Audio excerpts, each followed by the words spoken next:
Hello guys! Good morning, good evening, good day. Yan guys, ito guys, magluto tayo ng breakfast. Ito lang yung breakfast natin guys. Ayan. Ayan, so isang pouch na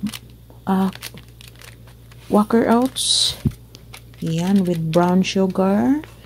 Mix na yan para instant Pero gawa tayo ng dalawang batch para dalawang tao ang kakain. Ayan. So, nilagyan natin ng raisins, guys. Isang kumo, guys. Handful. At saka isang instant oat.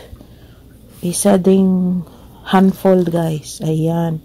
2 cups na water. Ayan. Saka lulutuin natin yan siya guys para hanggang mag-boil guys. Ayan. Pakuluan natin hanggang maluto siya. Ayan, ayan. Breakfast natin guys. Walang rice. Ito lang ang rice natin. Oats. Ayan. Yung oats guys is maganda ito. Maganda ito sa inyo kapag may cholesterol kayo guys. Ayan. Maganda ito kakainin kapag marami kang cholesterol. Ayan.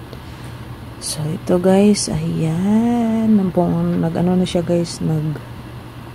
Boiled na siya guys. Kumulo na. Ayan. Stir lang guys. Malapit na yang maluto at kakain na tayo ng ating agahan.